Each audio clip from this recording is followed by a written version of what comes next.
Roc-André et CEDEL Haïti se veut en fait une entreprise innovante et le thème de notre dialogue ce matin, donc ça va parler innovation dans l'entrepreneuriat. Parlez-nous un peu de CEDEL Haïti, c'est quoi votre travail en Haïti? D'accord. Tout d'abord, j'aimerais un petit peu expliquer le contexte dans lequel CEDEL Haïti a pris naissance. CEDEL Haïti, c'est le centre d'entrepreneurship et de leadership en Haïti. Nous sommes une entreprise sociale qui se donne pour mission d'encadrer les entrepreneurs pour les aider à renforcer la capacité de leur entreprise. Et parallèlement, CEDEL Haïti travaille avec les gens qui veulent monter une entreprise pour les aider à développer leur esprit entrepreneurial. CEDEL Haïti a été créé en 2012, 2 ans après le séisme de 2010. Donc, c'est important pour nous de préciser que le séisme de 2010, c'est un tournant qui a expliqué un petit peu la création de CEDEL Haïti. Et en 2010, au moment du séisme, j'étais étudiant à Oklahoma State University. Et à ce moment-là, j'avais un thème de recherche pour mon travail de sortie. Je voulais chercher à comprendre pourquoi on ne pouvait pas exporter davantage de mangue en Haïti. Alors, Haïti ne pouvait pas exporter davantage de mangue pour générer un revenu plus important. Parce que selon les statistiques que j'ai eu la chance de constater avant, en général, on exportait pour environ 12 millions, 14 millions de dollars américains de mangue. Mais je me disais pourquoi on ne pouvait pas exporter pour 20 millions, 30 millions, 50 millions, etc. Et après le séisme, j'ai décidé de changer de sujet de recherche. Je voulais chercher, de préférence à comprendre, les types d'aides que les Haïtiens voulaient surtout recevoir après le séisme, parce que c'était un événement qui a marqué tout le monde, et chacun de son côté, on essayait de voir comment on pouvait aider. C'est en ce sens qu'en juillet 2010, je suis rentré au pays avec une équipe. Nous avons mené une enquête pour comprendre les différents les besoins prioritaires de la population, 6 mois après le séisme. Et les résultats de ce travail ont montré que pour 53% d'Haïtiens, leurs besoins prioritaires, leur priorité numéro 1, c'était d'avoir un emploi. Et à ce moment-là, je me suis dit, mais si on doit trouver un emploi, comment? Soit on va travailler dans une entreprise, parce qu'à ce moment-là, le secteur public pouvait offrir seulement environ 80 000 emplois. Donc, le secteur privé avait un rôle important à jouer. Mais il y a un autre constat que l'on a fait, c'est qu'il n'y avait pas suffisamment d'emplois dans le secteur privé. Et à partir de là, j'ai réalisé qu'il faut travailler avec les gens qui ont ce potentiel entrepreneurial pour qu'ils puissent créer des entreprises et créer de nouveaux emplois. Mais dans ce chantier de création de nouvelles entreprises, il y a un pas important à franchir.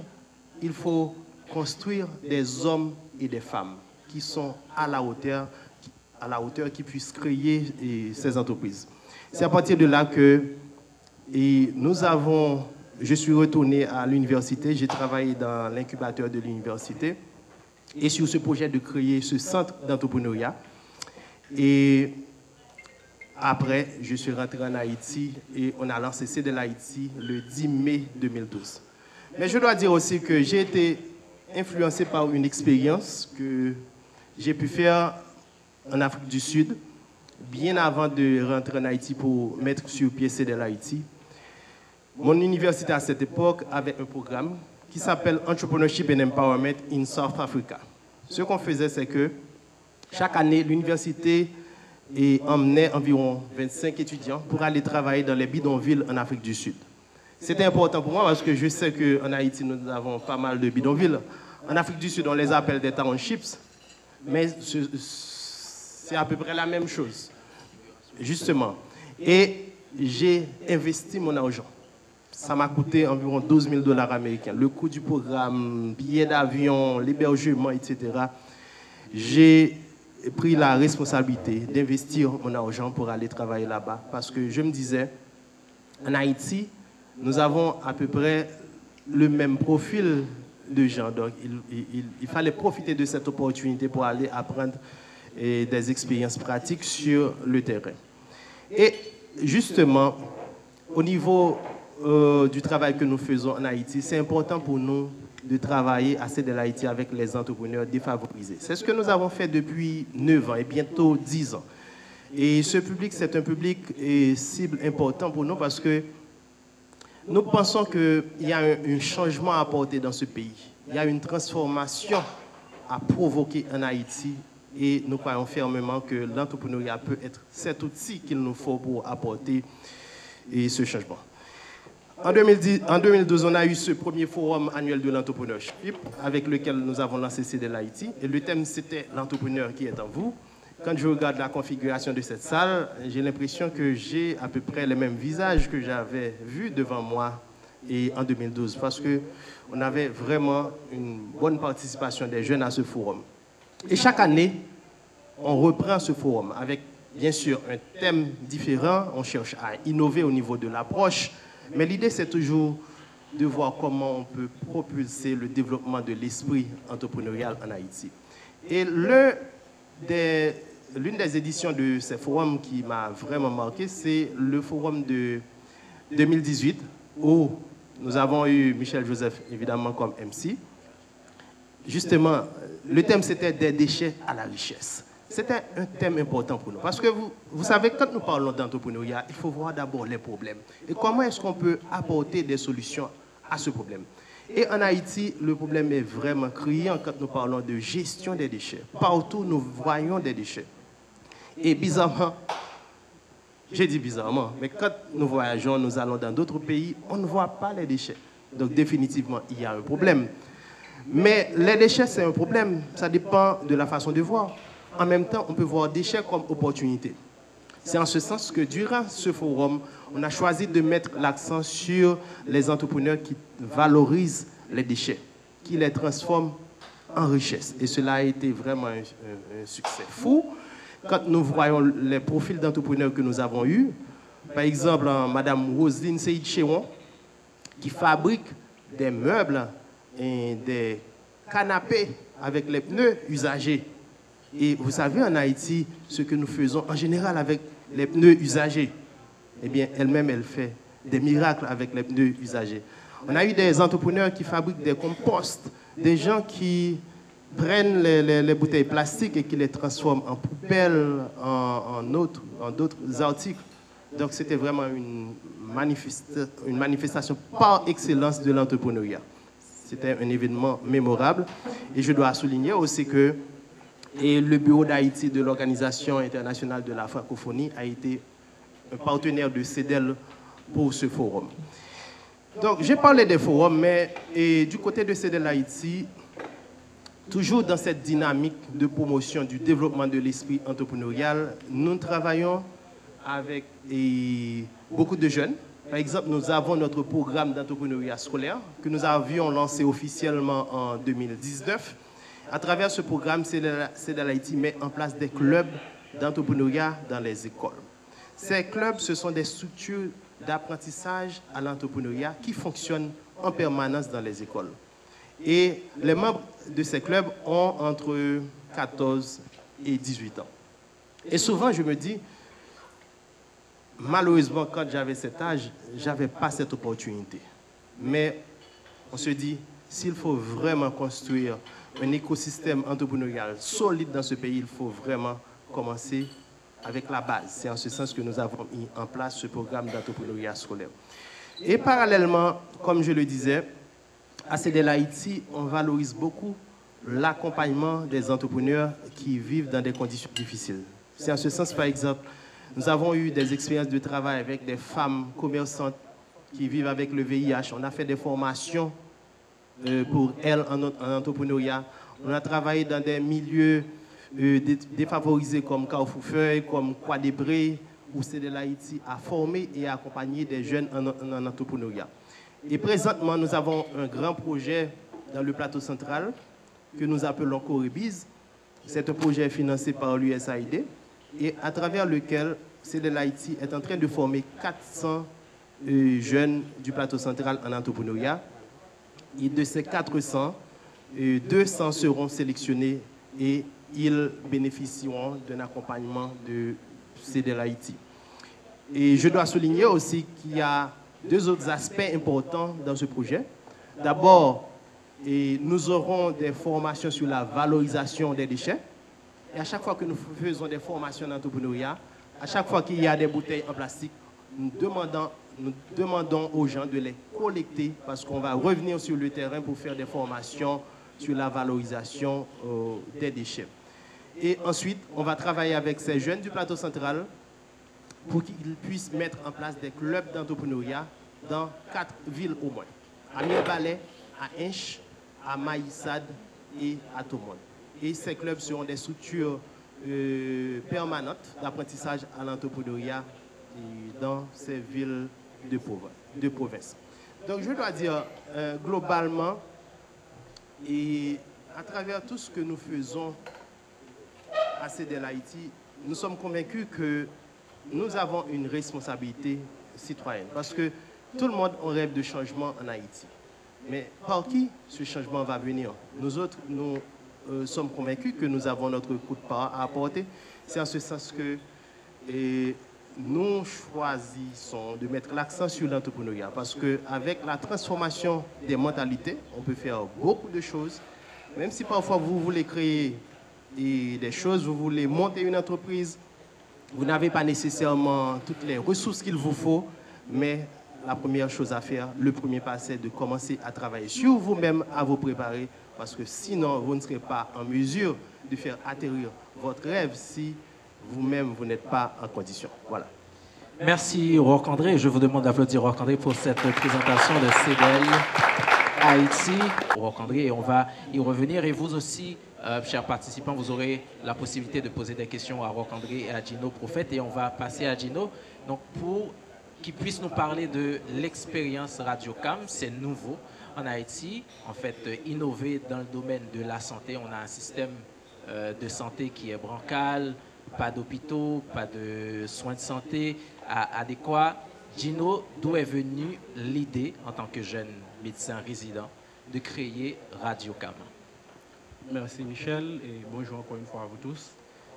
Maintenant, je suis radiologue parce que quand j'ai créé Radiocam, j'étais en première année de résidence à l'hôpital de l'Université d'État d'Haïti. Mais maintenant, heureusement, je peux interpréter sur la plateforme parce qu'avant, petite anecdote, on ne pouvait pas interpréter si on n'avait pas encore son certificat de spécialisation.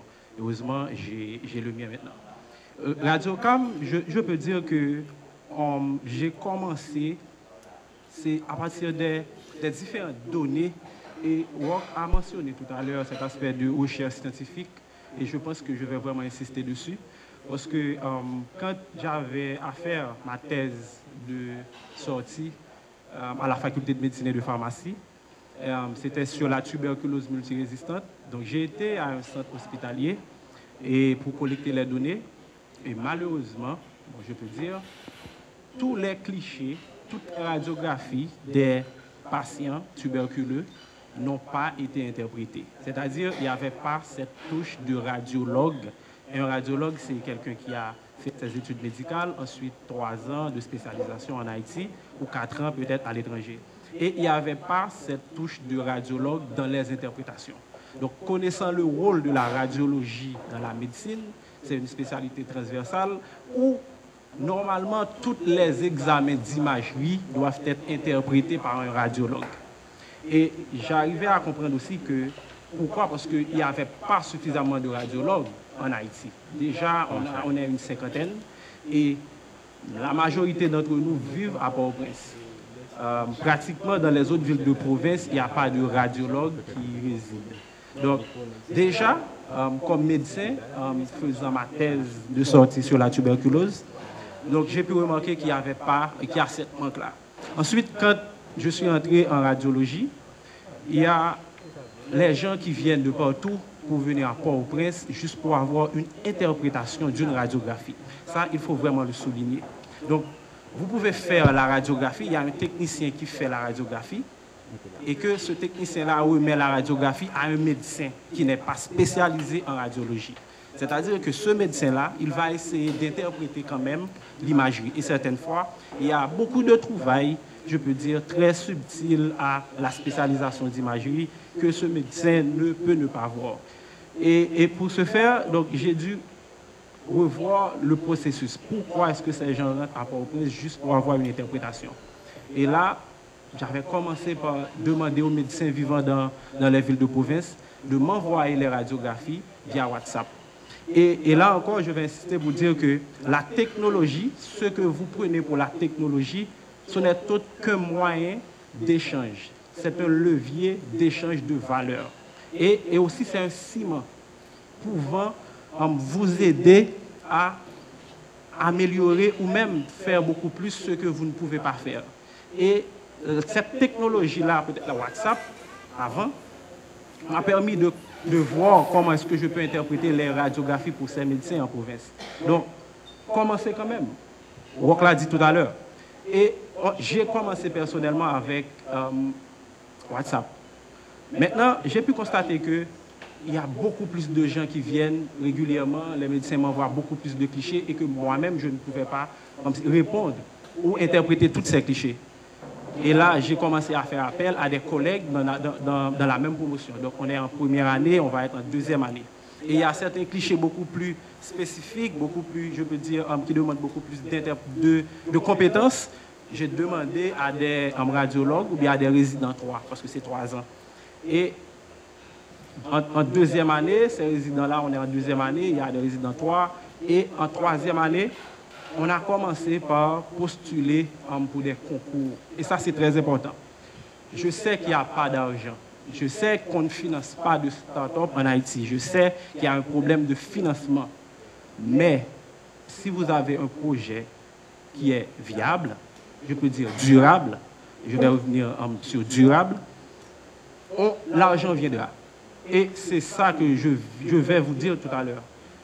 Ne pensez pas que votre projet, c'est l'argent qui doit commencer votre projet.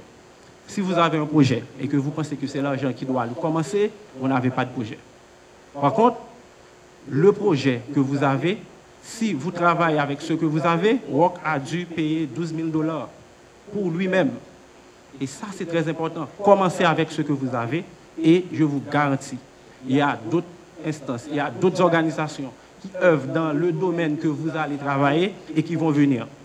Donc, en deuxième année, on a postulé pour un programme d'accélération que Bange avait organisé. On était 2 startups qu'on a choisis. On n'avait même pas encore de site d'Internet. Vous imaginez que c'était sur WhatsApp qu'on interprétait. On n'avait pas encore de site d'Internet. Avec le financement de Bange, on a eu notre premier site d'Internet. Et là encore, ce qui est important, c'est que les petits pas ou bien les petites actions que vous avez eues pendant votre projet, c'est très important. Et ça nous a permis, après que l'AUF va lancer un projet sur la COVID-19. À ce moment-là, toutes les entreprises, il n'y a pas vraiment d'activité, toutes les entreprises se ferment, etc. Et nous-mêmes, on a eu cette chance de pouvoir bénéficier de 25 000 € afin qu'on puisse développer notre plateforme et interpréter des examens de radiographie pour les patients avec des symptômes de COVID-19. Donc déjà, si vous suivez, c'est-à-dire que cette route-là, on a commencé par WhatsApp, on a eu notre site d'Internet, maintenant on a eu notre plateforme et cette plateforme-là prend on a environ 10 radiologues et on est connecté avec plus que 10 hôpitaux à travers le pays. Et récemment, on a interprété on a eu notre 1000e interprétation de radiographie. Et pour vous dire que ça, ce n'est que le commencement. Pourquoi? Parce que Radiocam compte s'impliquer ou s'implémenter dans tout le pays et même, pourquoi pas, une première entreprise en Haïti à aider des autres pays similaires. On a l'Afrique, des autres pays similaires ayant des problèmes de radiologues. Et je pense qu'il y a 3 choses vraiment qui a aidé l'équipe à faire tout ce chemin. Premièrement, il y a la mission personnelle. Et j'ai eu la chance de côtoyer des gens qui m'ont aidé à aller à la recherche de ma mission personnelle. Et il y a un livre qui est très très important, c'est un livre de Jim Collins, c'est Good to Great. Dans ce livre, il y a pour trouver sa mission, c'est à l'intersection de 3 P. Le potentiel, le profit et la passion. Donc, vous, jeunes, déjà, vous devriez être à la recherche de votre mission personnelle. Et votre mission personnelle va être la ligne directrice pour vous aider à fixer des objectifs clairs, même quand vous vivez dans un environnement de chaos, très chaotique. Et ça, c'est très important. Deuxièmement, c'est la recherche scientifique. La recherche scientifique, c'est ce module qui vous permettra d'avoir la rigueur dans ce que vous faites et cet esprit critique. Parce qu'un entrepreneur, déjà, c'est un chercheur. Et Wok l'avait dit tout à l'heure. Quand Wok a eu à intervenir, donc c'est la même chose. C'est la même chose qu'on est en train de dire, peut-être différemment. Mais la recherche scientifique, si vous arrivez à produire un article scientifique ou une thèse, c'est une entreprise. Pourquoi? Parce que il y a des données que vous avez eues, il y a des tests statistiques que vous allez faire avec ces données, ensuite il y a les résultats et il y a une conclusion et même des suggestions. Et si vous regardez une start-up ou bien une entreprise, c'est la même chose avec moins de rigueur. Et la troisième chose, c'est la technologie. Comment est-ce que vous allez utiliser la technologie pour mettre tout ça en valeur? Et la technologie, je l'avais dit, la technologie, ce n'est pas seulement le téléphone ou les softwares qu'on a au niveau de laptop. Mais non, la technologie, c'est la culture aussi. C'est les gens qui vont pouvoir utiliser cette technologie. Et en plus, la technologie n'est pas l'entreprise. La technologie n'est pas le business. Et la technologie n'est pas le business model. La technologie, c'est le ciment. Et encore, c'est ce qui vous permet de faire l'échange et d'aller plus rapidement. Et pour vous dire que Radiocam, ce qu'on est vraiment, c'est une entreprise qui se veut de créer beaucoup plus de valeur. Et à partir de toutes ces valeurs-là qu'on est en train de créer, on va prendre une partie de cette valeur qu'on va appeler la monétisation. On va nous payer pour ça.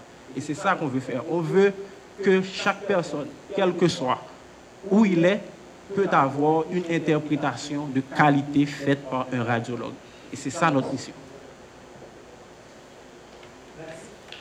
Merci Gino Prophète pour cet exposé. Merci à Gino, merci à Roch André qui ont partagé leur histoire, des histoires tout à fait inspirantes. Gino, la technologie au service de la médecine en Haïti, c'est tout à fait innovant. Et là, on va atterrir un petit peu. On a des jeunes dans la salle, donc là, qui sont en train de vous assister et qui, peut-être, eux aussi, ont l'envie de se lancer dans l'entrepreneuriat. Et là, je vais revenir sur le premier thème de votre forum, Roch André, l'entrepreneur qui est en vous. Comment réveiller l'entrepreneur qui est en soi? Qu'est-ce que vous pouvez partager avec ces jeunes? Merci pour la question. En fait, quand nous avions choisi ce thème, c'était vraiment à dessein. Parce que nous croyons fermement qu'en chaque personne, il y a un entrepreneur qui sommeille. Et c'est votre responsabilité de réveiller cet entrepreneur. Pourquoi?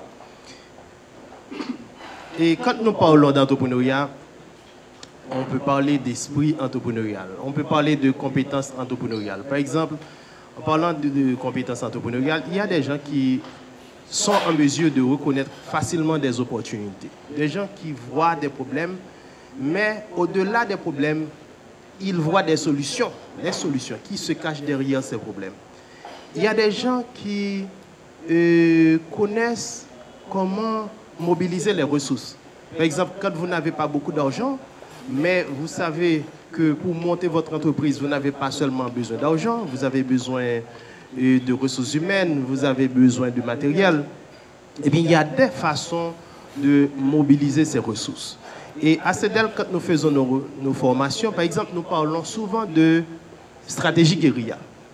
Et quand nous parlons de stratégie guérilla, on voit une façon de procéder pour obtenir de grands résultats, sans nécessairement dépenser beaucoup d'argent ou sans dépenser d'argent du tout. Mais ce qu'il faut savoir, c'est que ces compétences, on peut les développer, les aiguiser, on peut les apprendre. Donc, c'est en cette façon que nous disons qu'il y a ce potentiel entrepreneurial. Mais pour réveiller le potentiel, cela prend de l'effort. Il faut travailler. C'est-à-dire, il faut par exemple se mettre dans l'environnement approprié pour apprendre des autres entrepreneurs. Il faut, par exemple, apprendre de leur expérience. En ce sens, quand nous avons démarré nos activités à CETEL, je me rappelle, l'une des premières activités que nous avons faites, c'était des soirées de réseautage et de partage d'expérience. Quand nous avons commencé, on n'avait pas de local, on n'avait pas d'argent, on avait peut-être notre ordinateur, mon ordinateur personnel, ce n'est pas notre ordinateur. CETEL, c'était peut-être dans la poche. Dans la poche. Et on avait commencé avec $1000 américains, et je le dis sincèrement, $1000 américains qu'on avait gagnés en participant au concours de plan d'affaires de Oklahoma State University en 2012. Et à partir de ce montant, je n'ai pas utilisé ce montant pour moi personnellement. Je me rappelle, on l'a investi par exemple pour les premières dépenses de formalisation de l'entreprise.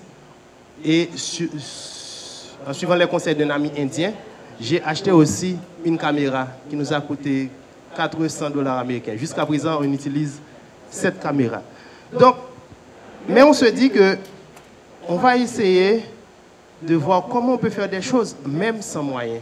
Et quand nous avons commencé ces séries de soirées de partage d'expériences avec les entrepreneurs, c'était pas important. Bon, on voulait avoir un local. Si on pouvait l'avoir, ce serait très bien. Mais on s'est dit, si on n'a pas de local, cela ne va pas nous bloquer. C'est en ce sens, je me rappelle, à ce moment-là, j'avais appelé Valérie Numa, qui avait ce restaurant Break Time à Pétionville, à la rue d'Arguin, que beaucoup d'entre vous ne connaissent pas sans doute parce que le restaurant ne fonctionne plus. J'ai dit à Valérie, il y a quelque chose que j'aimerais faire tous les derniers vendredis du mois. Est-ce qu'on peut venir à ton restaurant? Mais un bon entrepreneur, il a compris aussi que c'était une opportunité pour lui également. Parce qu'on va amener des gens, eh bien, tous les derniers vendredis du mois, on s'est rendu à Break Time Restaurant avec un entrepreneur invité. Cela n'a rien coûté à CETEL. Et en même temps, on a pu profiter d'une ressource qui appartenait à quelqu'un d'autre. Voilà, quand nous parlons de réveiller ce potentiel entrepreneurial, c'est de cela que nous parlons. C'est-à-dire comment vous pouvez passer à l'action sans nécessairement regarder qu'est-ce que vous avez en poche ou dans votre compte bancaire. Parce que c'est absolument important. Maintenant, quand vous aurez prouvé votre concept, l'idée que vous avez, à ce moment-là, vous êtes qualifié pour avoir davantage de ressources. Et c'est extrêmement important. Et c'est le même exemple que Gino a partagé. Il n'a pas attendu les 25 000 € pour commencer. Il a commencé à partir de WhatsApp. Et qu'est-ce qu'il dépense pour WhatsApp? C'est peut-être les mégabytes qu'il paie à la Digicel. Et c'est tout. Il commence avec ça. Et étant donné qu'il a prouvé que son concept marche, à ce moment-là, il est qualifié pour avoir des financements beaucoup plus importants. Et je pense que c'est un aspect fondamental que notre jeunesse doit saisir. C'est vrai, nous sommes en manque de ressources. Mais parallèlement, qu'est-ce que nous avons que nous pouvons utiliser? Sur quoi nous pouvons capitaliser? Par exemple, j'ai rencontré quelqu'un dans la salle qui m'a dit que est-ce qu'il pourrait me rencontrer pour 30 minutes d'échange? Certainement, c'est une ressource gratuite pour lui. En général, je peux charger pour une consultation, mais s'il arrive à me rencontrer, je lui prodigue des conseils qu'il arrive à utiliser, à mettre au profit de son entreprise. C'est des ressources gratuites. Et dans la majorité des cas, si vous avez un projet sérieux, je ne vais pas vous dire non. Donc c'est de cela que nous parlons quand nous disons réveiller ce potentiel entrepreneurial qui est en vous, parce qu'il est là, il sommeille, mais c'est à vous de le réveiller. Merci Roch-André. Certains ont des idées, mais n'arrivent toujours pas à percer en tant qu'entrepreneur. Je disais tout à l'heure à des amis que moi, je suis nul en entrepreneuriat, mais certains voient en moi un entrepreneur social, mais je sais que je suis nul parce qu'il y a certaines personnes qui cherchent toujours des excuses. Par exemple, moi, il y a Voix d'Espoir qui est un grand projet pour aider les personnes adoptées à se reconnecter avec leur famille biologique. Pour avancer, je me disais que j'avais besoin d'un bureau. J'ai finalement eu le bureau. Ça, c'est quand tu pensais que tu étais nul. Ouais. J'ai eu finalement le bureau. Après, je me suis dit, j'ai besoin d'un nouvel ordinateur. J'ai finalement eu le nouvel ordinateur et pourtant, j'arrivais toujours pas à avancer avec le projet. Là, maintenant, ce que je vais vous demander, et surtout Gino, comment changer ce mindset, comme on dit en anglais, donc l'esprit entrepreneurial, comment incarner ça dans l'esprit des gens, parce qu'on n'apprend pas des jeunes à l'école comment devenir un grand entrepreneur. Aujourd'hui, CDLIT, c'est vrai, fait des séances de formation, organise des concours, mais à l'école, on n'apprend pas aux jeunes comment devenir entrepreneur. Donc, comment inculquer ça à ces jeunes? Est-ce que Gino pourrait me permettre de réagir en 60 secondes? Pas de problème. Et Michel, quand je te suis, moi, je me dis que tu es un bon exemple d'application de l'esprit entrepreneurial à un métier, à une profession. Parce que quand nous parlons d'entrepreneuriat, avant d'appliquer l'entrepreneuriat dans une entreprise, l'entrepreneuriat, c'est une philosophie de vie. C'est une attitude, c'est une mentalité. Mais toi, quand tu fais du journalisme, la première chose que tu dis, c'est que moi, je vais faire quelque chose qui est différent. Je vais faire de la création de valeur, comme Gino le disait avant. Et, par exemple, tu as choisi de segmenter ton marché. Tu consacres la majorité de tes interventions, de tes papiers ou dossiers à l'adoption, par exemple. C'est un choix entrepreneurial, un choix stratégique. Et le fait qu'il y a un besoin, il y a tellement de gens qui cherchent à se connecter avec leurs parents, leurs enfants, etc. Et là, tu fais une création de valeur pour ces personnes, une création de valeur pour la société. Maintenant, ces détails concernant la finance, la comptabilité, à n'importe quel moment, tu pourras trouver quelqu'un pour t'aider.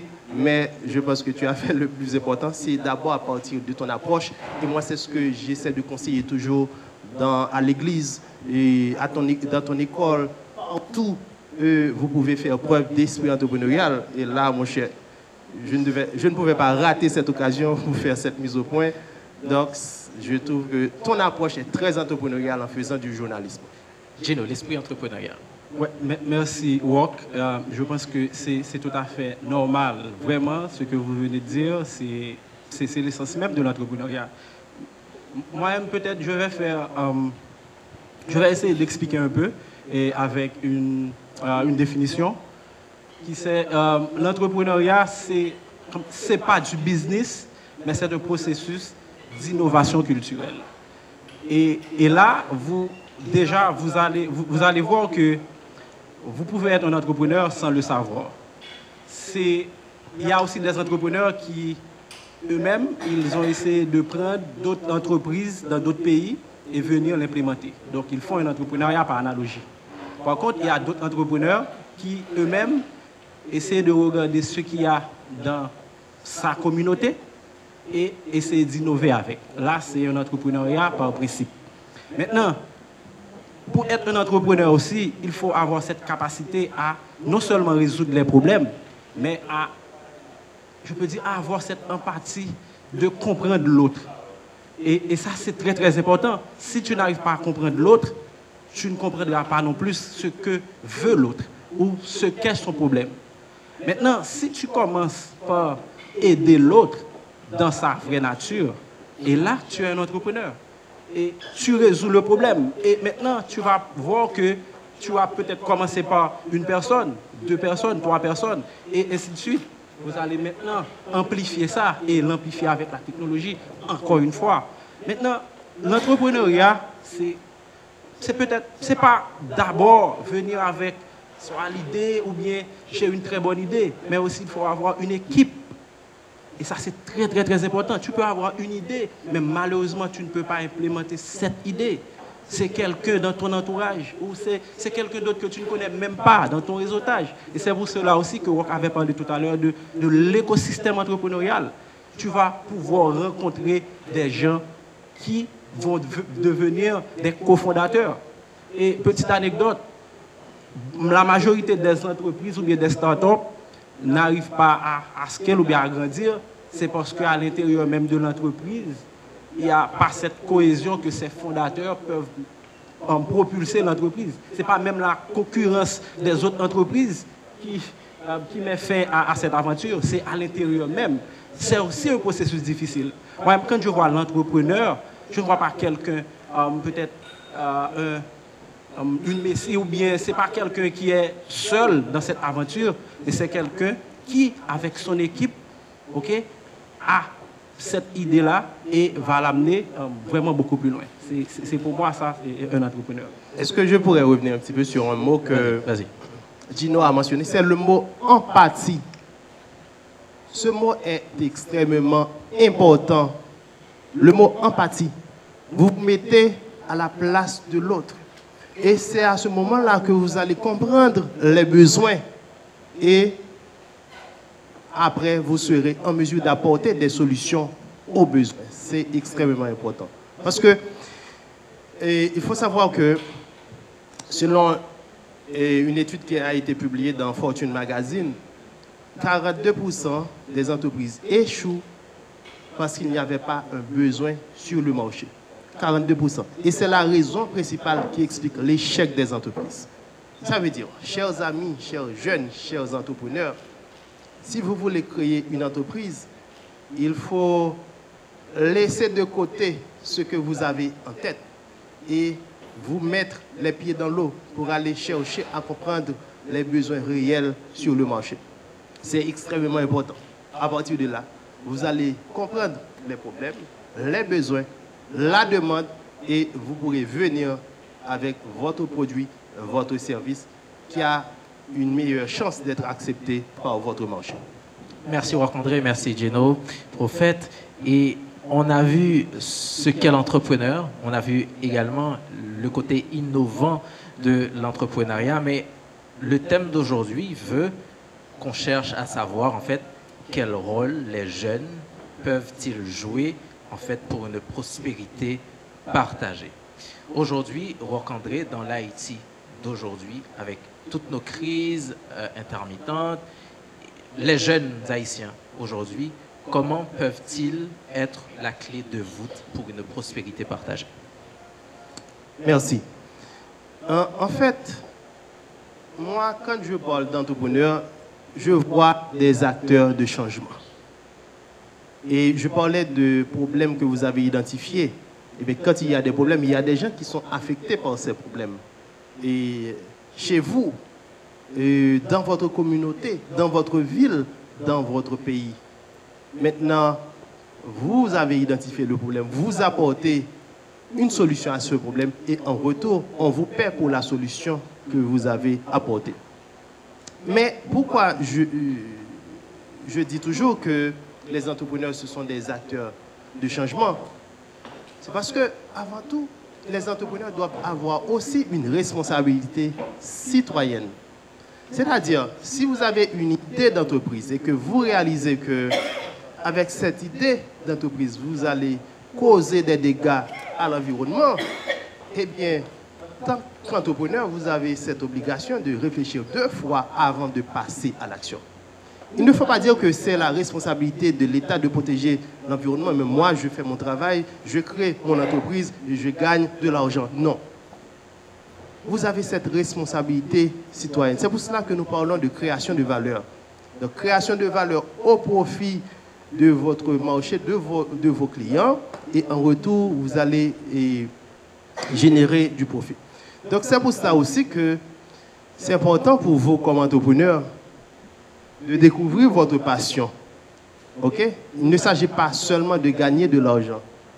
Par exemple, aujourd'hui, Gino travaille sur Radio Cam. Si c'était seulement une question d'argent, peut-être que, je ne sais pas, mais Gino aurait peut-être intérêt à laisser Radio Cam pour importer, je ne sais pas, des produits de la Chine. Les risques seront moindres pour lui et il gagnerait peut-être davantage d'argent en important des produits de Chine ou de la République dominicaine. Mais quand vous êtes entrepreneur, vous avez une passion, vous devez connaître votre passion et rester accroché à votre passion. Je me rappelle par exemple, et à la première année de CEDEL en 2012, il y a un bon ami à moi qui m'a dit, moi je suis un entrepreneur, ça va un comme là-dedans. Effectivement, Et c'était un moment difficile, comme je le disais, on n'avait pas de ressources, mais on avait des rêves, on voulait faire des choses, on voulait former des jeunes, etc. Mais à écouter mon ami, je pouvais facilement dire, bon, je vais laisser tomber et aller faire d'autres choses. Par exemple, j'avais des offres d'emploi, hein, et bien rémunérées en plus. Je pouvais choisir de rester travailler aux États-Unis, mais avant tout, je me disais, si j'arrive à faire une différence dans la vie d'une personne, de deux personnes, ce serait une grande raison de satisfaction pour moi. C'est ce qui m'a motivé dès le début. C'est ce qui motive maintenant mon équipe qui travaille avec moi, parce que je dois le dire, et j'ai la chance d'avoir une équipe intéressante avec moi qui embrasse la vision et qui travaille pour que nous puissions transformer Haïti vraiment en un pays fondé sur la mentalité d'entrepreneur.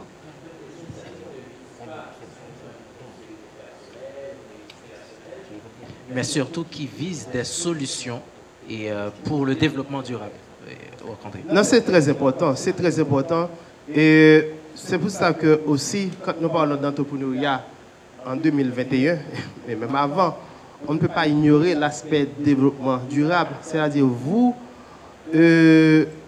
produisez des biens pour la consommation présente, mais en même temps, il faut penser aux générations futures. Donc, si vous êtes en train de détruire l'avenir des générations à venir, à ce moment, il y a un problème. C'est pour cela, par exemple, et à CEDEL, nous vraiment mettons l'accent sur la valorisation des déchets.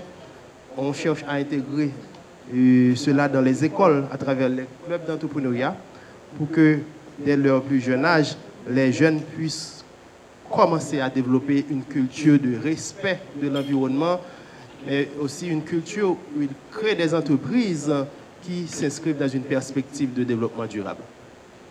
Gino. Justement, là, j'ai une image, malheureusement, vous ne pouvez pas le voir. Et c'est surtout ça en rapport avec business ou développement durable. Et là, vous allez voir que durable, c'est à l'intersection de vivable, viable et équitable. Donc, votre entreprise, déjà, donc, quand vous allez commencer votre entreprise basée sur votre mission personnelle, probablement, donc, déjà, vous allez voir que vous n'allez pas faire du tort ni à l'environnement, ni aux gens, et même à votre écosystème. Et c'est là encore, vous allez voir que l'intersection entre le social et l'économie, ça doit être équitable. Votre business, est-ce qu'il y aura suffisamment de personnes donc, qui peuvent acheter ou bien recevoir ce service? Est-ce que votre business est équitable déjà? Et l'intersection entre l'écologie et le social, c'est vivable. Imaginez que vous avez une entreprise, vous faites de l'argent et que les produits que vous, par exemple, déversez au niveau de l'environnement, et c'est néfaste pour les gens qui y vivent. Ok, si ça, peut-être si c'est un hôpital, donc les déchets au niveau de l'hôpital, et ça encore donne d'autres maladies à des gens qui vont revenir à l'hôpital, etc. Donc vous voyez, ça doit être vivable. Et la viabilité, c'est en rapport avec l'écologie et l'économie. Donc vous voyez que déjà, en commençant votre entreprise, que ça soit durable, il y a tellement de paramètres que vous allez tenir compte, et comme ça, déjà, votre entreprise, avec ce statut de durabilité, va être prospère. Et comme jeune, vraiment, j'aime cette phrase, c'est la pauvreté ou l'insécurité ou l'insécurité alimentaire ou autre. Cet auteur a dit, ce n'est pas seulement une question d'argent, mais c'est aussi une question du nombre de gens vivant dans ce pays qui n'arrivaient pas à atteindre leur potentiel. C'est-à-dire que ce qu'on vit là actuellement en Haïti, j'aimerais peut-être revoir la question, est-ce que c'est pas parce que nous, les jeunes, ou bien ceux qui étaient avant nous, n'arrivaient vraiment pas à avoir leur potentiel, leur plein potentiel, et qui peut-être qu'on est actuellement dans cet état-là. Et moi-même, j'aimerais vraiment qu'on ait cette idée de commencer par soi-même. C'est-à-dire essayer de voir ce qu'on peut faire avec tout ce qu'on a et voir comment est-ce qu'on peut être un modèle pour aider un autre à côté de soi. Je pense que quand on aura cette masse critique de jeunes en Haïti, s'impliquant à l'entrepreneuriat social, à l'entrepreneuriat, et même des gens qui vont aider les autres, des gens qui sont prêts à aller prêcher cette bonne nouvelle avec empathie, je pense qu'on aura une autre nation.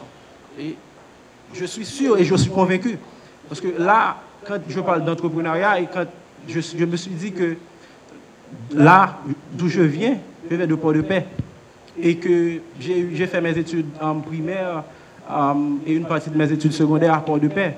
Ensuite, je suis entré à Port-au-Prince et j'ai étudié la médecine. J'ai jamais voyagé.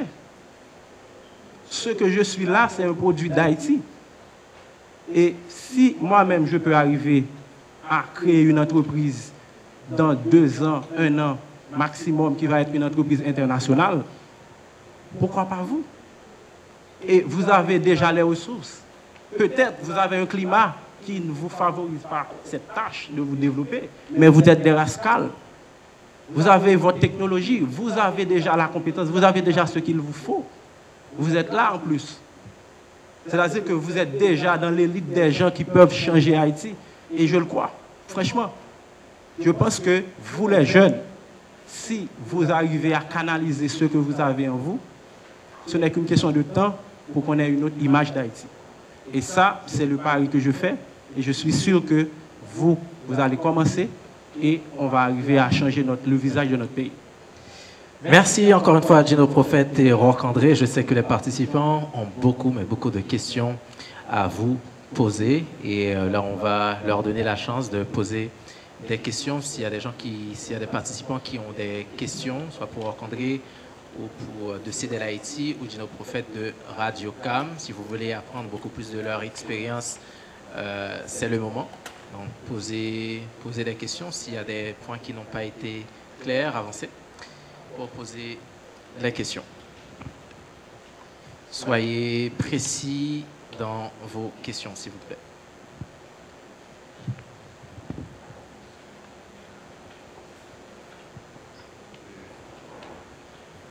Merci aux présentateurs. Donc, ils nous ont partagé avec nous des expériences très enrichissantes et à partir desquelles on pourra s'inspirer, non seulement pour ce projet, mais pour les projets futurs et que nous aurons à entreprendre. Cependant, j'avais une certaine inquiétude. Dans le contexte sécuritaire actuel, les entrepreneurs sont souvent pris pour cible, surtout à cause de l'appréhension que la population a de cette notion. Et Haïti semble de nos jours constituer un pays de transit, même pour ses filles et ses fils.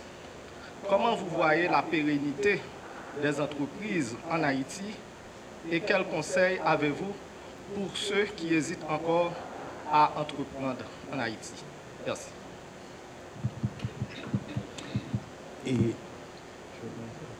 Merci. Et ces derniers temps, j'ai vraiment l'opportunité de parcourir le pays. Récemment, j'ai été à Jérémie, au congrès entrepreneurial Comparaître. Et nous avons ce projet que CDL est en train d'exécuter dans le plateau central. Et je viens de passer une semaine dans le plateau central. Et cette semaine, je serai au CAI. Donc, ça veut dire que je suis en train d'apprendre d'Haïti. Mais ce que je constate à travers ces déplacements, c'est que il y a la réalité de Port-au-Prince où vraiment la vie est impossible. Il y a certainement des problèmes, des soucis dans les autres villes, mais j'ai pu constater qu'il y a vraiment une énergie extraordinaire dans les autres villes de province. On continue de créer, on continue de réaliser ces choses. Je ne suis pas en train de nier les problèmes qu'il y a. La sécurité, tout le monde fait face à l'insécurité. Ce n'est pas parce que vous êtes un entrepreneur que vous êtes exposé. Tout le monde est exposé. Mais en dépit des situations, en dépit de ces soucis, Radio Cam doit continuer à fonctionner, n'est-ce pas? En effet. CDL Haïti doit continuer à fonctionner. Mais pour nous, entrepreneurs, nous savons aussi que quand il y a des problèmes, quand il y a des risques, on ne peut pas éliminer les risques, mais c'est notre responsabilité de chercher toujours à mitiger les risques. Comme toi, je vis cette situation d'Haïti, parfois de Port-au-Prince, qui est davantage encore plus exagéré. Parfois, ce n'est pas toujours clair pour nous la meilleure décision à prendre, le meilleur comportement à avoir. Mais la seule chose que nous pouvons faire, c'est surtout de toujours chercher à trouver une approche pour mitiger les risques. C'est-à-dire, d'abord par rapport à ce contexte d'insécurité, on n'a pas toujours les solutions, on ne sait pas à 100% comment se protéger, mais s'il y a des choses qu'on peut faire qui dépendent de nous, on les fait. Par exemple, on limite ses déplacements et il y a une mesure qu'on a adoptée par exemple à notre bureau, je ne vais pas le dire publiquement ici, mais on a pris une mesure pour assurer un meilleur fonctionnement de l'espace en tenant compte de ce problème d'insécurité. Donc c'est pour dire que les problèmes, ils sont vrais, ils existent, mais cela ne doit pas vous empêcher de continuer à penser, à rêver. Peut-être que vous pouvez trouver une idée et le timing n'est pas bon pour cette idée. Ce n'est pas le meilleur moment. La fenêtre d'opportunité n'est pas encore ouverte. Donc ça, c'est extrêmement important. Mais même dans ce contexte, il y a des gens qui vont trouver des opportunités, qui vont faire des choses. Je ne vais pas vraiment être long en ce qui a trait à cette question, mais je vais dire que déjà, il faut avoir les pieds sur terre, puisqu'on est en Haïti, et les yeux dans le ciel. C'est ça, moi-même, ma réponse. C'est-à-dire que pendant qu'on est en Haïti et que c'est difficile, mais si on est en train de regarder notre pays depuis plus de 30 ans, ça n'a pas été vraiment facile. C'est-à-dire que peut-être à chaque génération, ses problèmes, mais il y a toujours eu des gens qui ont eu cette opportunité, qui ont résisté et qui sont restés résilients. Et quand même, ils ont essayé d'innover. Je vais prendre l'exemple de Mike Bello. Je ne sais pas si vous connaissez Mike Bello. Mike a victime de cette situation d'insécurité en Haïti. Mais franchement, quand je vois Mike, je vois quelqu'un qui est revenu beaucoup plus fort. Et là, encore une fois, publiquement, je salue le courage de Mike et ça nous inspire. Je pense que ce qu'on vit actuellement en Haïti, c'est peut-être cette situation même qui va nous dire que voilà, notre pays, on doit vraiment repenser, on doit revoir comment est-ce que se font les choses et pour essayer d'améliorer et d'apporter notre solution. Peut-être que les entrepreneurs, ou bien les jeunes entrepreneurs, ceux qui sont là, doivent s'unir et faire entendre leur voix et comme ça essayer de proposer d'autres solutions, aller et rencontrer d'autres gens concernés, etc. Donc pour faire en quelque sorte que leur voix compte. Mais encore une fois, ce n'est pas aux autres de résoudre ces problèmes. Quand je dis aux autres, ce n'est pas d'essayer de trouver les problèmes, de voir les problèmes et de ne pas commencer. Si vous avez cette chance d'être là, si vous avez cette chance d'avoir cette capacité de réfléchir et de créer, ne laissez pas l'environnement externe vous empêche de créer.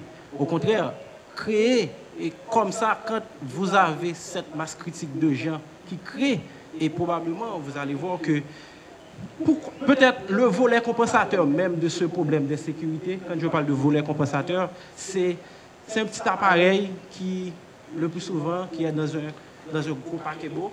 Et ce petit appareil, via un mécanisme de thermodynamie, une différence de pression, fait tourner le bateau. Et je pense que, pourquoi pas, est-ce que ce n'est pas l'entrepreneuriat ou bien nous les jeunes qui sommes le volet compensateur d'Haïti? Et comme ça, dès qu'on a atteint notre masse critique, et qu'on peut faire vraiment tourner ce bateau. Donc je ne sais pas, peut-être on n'a pas encore essayé, donc si on n'a pas encore essayé, on ne sait pas. Mais franchement, Haïti, depuis plus de 30 ans, Haïti est comme Haïti. Et vous êtes là, vous vivez en Haïti.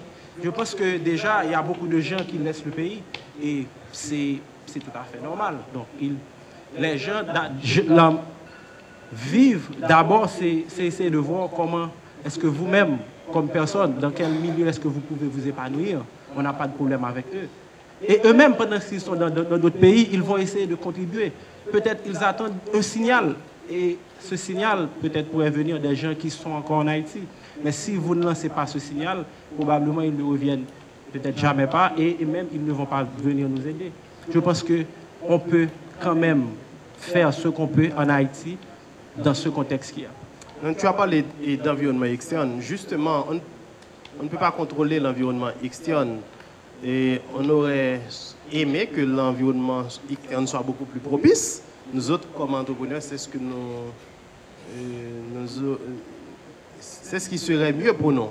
Mais en même temps, pendant qu'on ne peut pas contrôler l'environnement externe, ce qu'on peut contrôler, c'est notre énergie, notre force. Donc, c'est notre idée et c'est surtout les facteurs internes que nous pouvons contrôler. Donc, c'est sur ces éléments que nous pouvons agir. Oui, Gardi.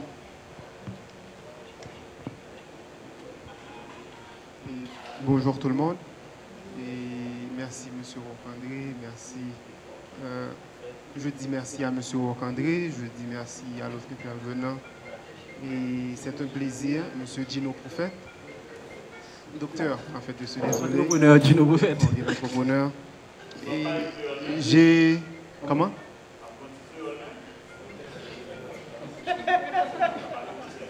Oui, oui.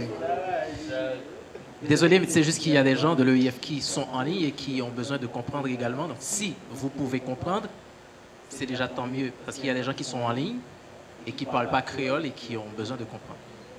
Merci. Ok. Et M. Oudino ainsi que M. Roch-André, j'ai une question avant que je continue à étaler sur ce que je vais dire. Est-ce que selon vous, à chaque crise, il n'y a pas d'autres opportunités? Selon vous, est-ce que vous ne voyez pas à chaque crise de nouvelles opportunités? En fait, avant de continuer. Je commence. Non, en fait, je veux entendre une réponse. Tu as deux questions? Oui, deux questions. Vous voulez poser les deux? Ok. Vous voulez poser quatre? Ok, super. Je pense que si oui, encore selon vous, en fait, je pense que si oui, l'insécurité est un bon élément, puisque à chaque crise, il y a de nouvelles opportunités. Si nous vivons toujours dans l'insécurité, nous aurons toujours de nouveaux entrepreneurs. Qu'est-ce que vous pouvez dire à propos de mon approche sur ce cas? Ok? C'est fini, merci. Je vais commencer. Est-ce qu'on peut voir dans l'insécurité qui sévit en Haïti aujourd'hui une opportunité? C'est ça la question. En fait, avant même, je vais parler de l'insécurité en Haïti, je vais parler de peut-être la crise Covid-19 par exemple. Pour Radiocam, c'est pendant la crise de Covid-19 qu'on a atteint, je peux dire, 10% de notre potentiel. C'est-à-dire que c'est à ce niveau-là que notre entreprise a eu sa plateforme internationale.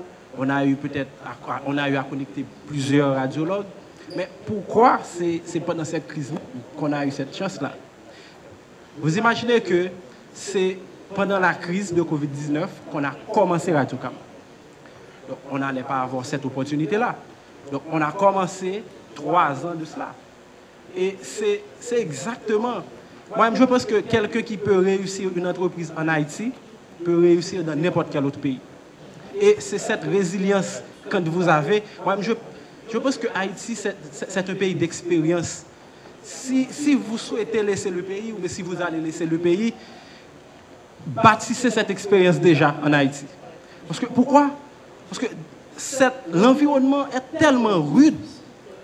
Si vous arrivez à tenir ou à garder votre tête au-dessous de l'eau, vous êtes une légende. Et encore une fois, l'insécurité qu'il y a, ce qu'on avait fait, c'est peut-être aussi une opportunité d'innover. Et c'est pour ça aussi que vous devriez connaître votre environnement.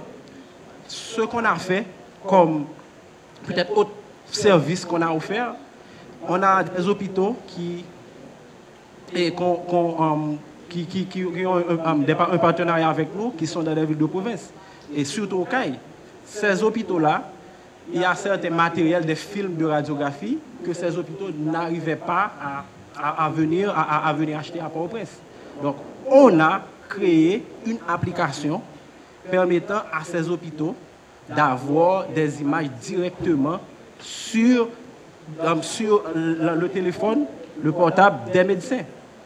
La crise, non seulement est une occasion de créer d'autres opportunités, mais aussi elle permet d'innover. Maintenant, je ne vais pas dire que ça va te permettre d'avoir une marge beaucoup plus élevée quand tout fonctionne normalement. Mais cette innovation-là que vous allez faire, quand tout va normalement se fonctionner, vous allez voir que votre entreprise va atteindre son pic exponentiel. Et encore une fois, si vous vous basez sur ce qui n'a pas dans votre environnement pour créer votre entreprise, c'est un mauvais calcul et c'est un mauvais débat. Et, ok, pourquoi est-ce que quelqu'un qui veut créer une entreprise actuellement souhaite avoir un local, un bureau? Et là, je viens d'être parlé avec un jeune dans la salle et qui a un projet extrêmement important, très très innovant, et il voulait peut-être commencer par avoir un local, c'est-à-dire un espace. Et déjà, si vous commencez par avoir un espace, dans ce temps d'insécurité, il n'y a pas de carburant, déjà vous allez payer cet espace. Et l'argent que vous avez pour payer cet espace va empêcher, je peux dire, va empêcher d'autres ressources de fonctionner normalement dans votre entreprise. Donc déjà, ce que vous pouvez faire, vous pouvez commencer en ligne.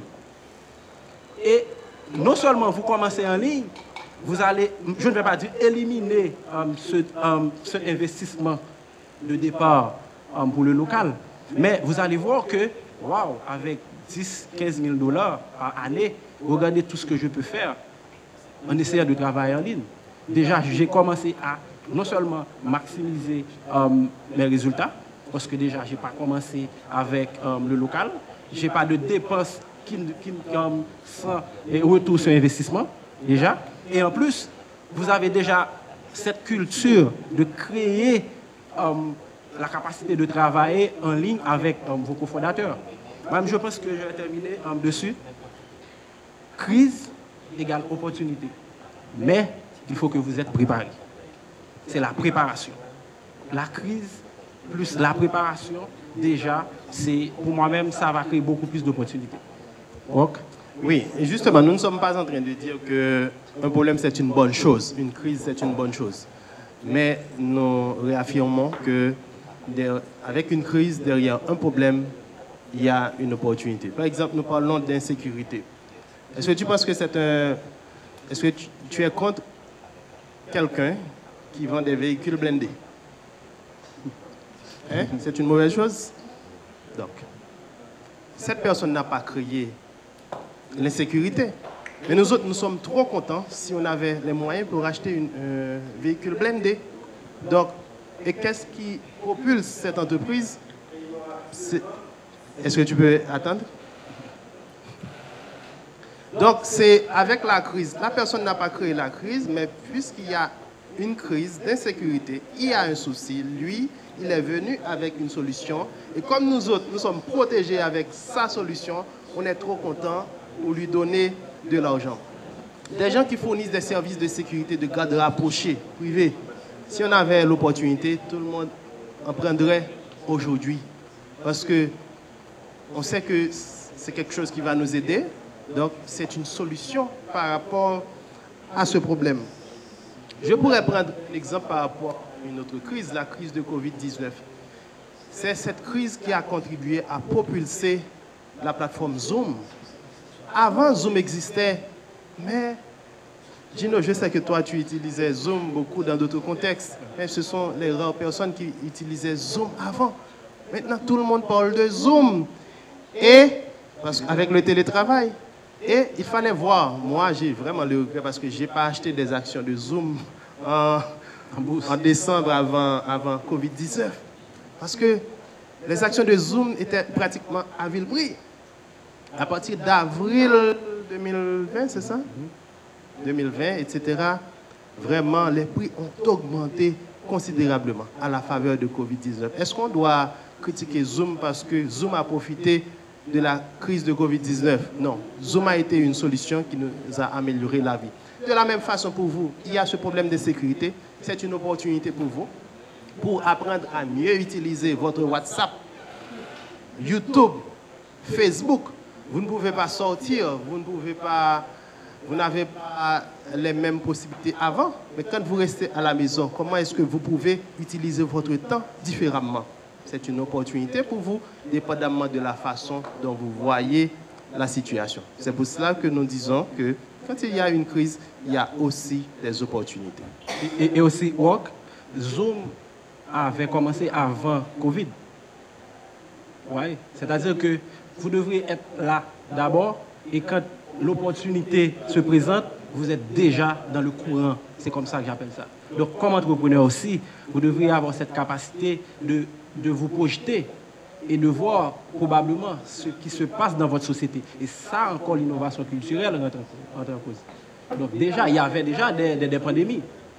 Et si vous bâtissez votre entreprise sur un problème et que le problème arrive, ça, c'est... Si vous demandez à Karel Petre, est-ce que Covid-19 était une bonne chose, certainement il va vous dire non. Mais si vous lui demandez est-ce que c'était profitable à Chokarela, il va vous dire, s'il veut être sincère, certainement.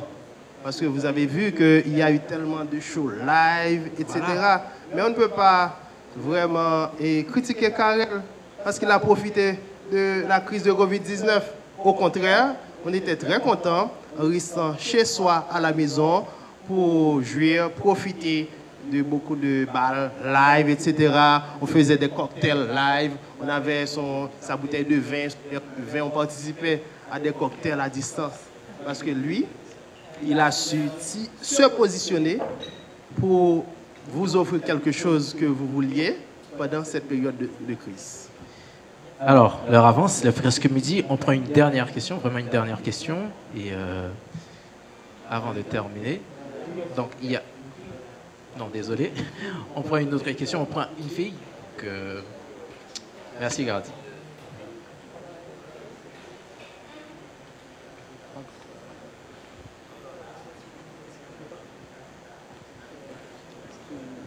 Donner la place aux femmes, hein, quand même. Bonjour à tous. Je suis Néolange Loranet. Donc, je vais poser ma question en créole, bien sûr. Oui, vu que nous sommes en période révolution entrepreneuriale, donc est-ce que tout le monde voulait créer propre entreprise par eux? Donc, est-ce qu'à un moment donné, l'entreprise n'a pas gagné difficulté pour le jeune personnel? Et comment nous pensons que nous sommes capables d'épargner ça? Merci. Est-ce que je peux répondre en français pour faciliter la tâche aux gens qui nous écoutent sur Zoom? OK. C'est une excellente question, Lauradin. Et cette question, elle revient souvent. Est-ce que quand nous faisons la promotion de l'entrepreneuriat de cette façon, et si tout le monde devenait entrepreneur? Ce qu'on doit comprendre, c'est que, comme je le disais avant, quand nous parlons d'entrepreneuriat, on doit avoir l'entrepreneuriat comme une philosophie de vie, comme une attitude. Par exemple, il y a Zig Ziglar qui vous dit que ce n'est pas l'aptitude, mais l'attitude qui détermine votre altitude. Ce n'est pas l'aptitude, ce que vous apprenez à l'école, les compétences techniques, mais l'attitude, les soft skills que vous avez qui déterminent votre altitude. Donc c'est extrêmement important. Nous ne sommes pas en train de dire que chaque personne doit créer sa propre entreprise, mais nous croyons que chaque personne peut appliquer l'esprit entrepreneurial dans son domaine d'activité. Et là, nous avions pris l'exemple de Michel Joseph qui est présent avec nous. Ils pratiquent le journalisme de façon entrepreneuriale. Ils ne se limitent pas à reproduire les anciens modèles, à faire les choses comme on faisait avant, mais il a pris l'initiative d'innover, de segmenter son marché et de faire une création de valeur de façon différente pour son marché. De la même façon pour toi, si tu fais partie d'une association, à partir de ton comportement, tu peux avoir un comportement entrepreneurial. Par exemple, tu es quelqu'un qui est proactif. Tu n'attends pas de recevoir les ordres pour faire quelque chose. Mais tu as vu un problème, tu prends l'initiative, tu le fais. Et c'est ce qu'il nous faut dans ce pays. On a besoin de gens qui prennent des initiatives, qui prennent des risques. Et comme on le disait avant, nous avons un grand combat à mener et à gagner. C'est qu'à l'école, on nous a formé une façon. Mais il y a une déconstruction à faire pour faire une reconstruction pour nous préparer à cette ère entrepreneuriale. Parce que l'école ne nous a pas préparés pour cette ère. C'est extrêmement important. On nous a appris à reproduire ce que le maître faisait avant nous. Mais nous autres, on doit faire différemment. Voilà. Oui, c'est vraiment une très belle question. Pourquoi? Parce que de nos jours, les entrepreneurs, ou bien avec cette révolution entrepreneuriale qu'on est en train de propulser, les entrepreneurs ou les cofondateurs pensent que quand ils ont une entreprise, ils n'ont pas besoin de travailler. Et ça, c'est quelque chose que vous devriez vraiment regarder. Pourquoi? Parce que, personnellement, quand j'ai commencé Radiocam, donc environ 4 ans de cela, j'ai dû travailler pour rester en vie. Et ça, c'est important. Quand vous créez une entreprise, il y a cette marge de survie que vous devez être en mesure de compenser ou bien même de combler. Et scientifiquement, il y a des termes qu'on peut dire. Il y a les noyaux gris centraux qu'on a au niveau de notre tête, de notre cerveau, qui eux-mêmes, ce qu'ils font, c'est le quotidien. Vous devriez toujours occuper ces noyaux gris centraux pour donner de l'espace à votre cortex préfrontal pour innover, pour voir grand ou pour créer quelque chose de durable. Et c'est ça que je pense que notre entrepreneuriat devrait regarder. Vous êtes un entrepreneur, vous pouvez travailler dans une entreprise traditionnelle. Et beaucoup de gens le font. Et vous devriez quand même le faire parce que l'argent que vous allez avoir dans l'entreprise traditionnelle, c'est cet argent-là que vous avez peut-être mettre 10% de côté pour investir dans votre entreprise. Et un jour, votre entreprise que vous avez, l'entreprise que vous chérissez, l'entreprise future que vous avez, vous permettra de laisser votre travail. Et ça, c'est très important. J'ai commencé quand j'étais en résidence, j'ai dû faire d'autres travaux pour pouvoir nourrir le rêve, pour pouvoir rester en vie, nourrir ma famille. Mais maintenant, je travaille dans Radiocam. Je n'ai peut-être pas le temps de faire d'autres travaux. Vous comprenez? Ça, c'est très important. Ne pensez pas que quand vous êtes un entrepreneur, bon voilà, c'est fini, et j'ai laissé, j'ai pas besoin d'aller travailler, et mon entreprise va permettre d'avoir de l'argent. En fait, c'est une très mauvaise façon de voir l'entrepreneuriat. Donc, vous pouvez être entrepreneur, avoir une entreprise et travailler dans une entreprise traditionnelle. Voilà, sur cette dernière merci à Lilo, merci à André, merci à vous d'avoir pris le temps de suivre et de poser des questions. La deuxième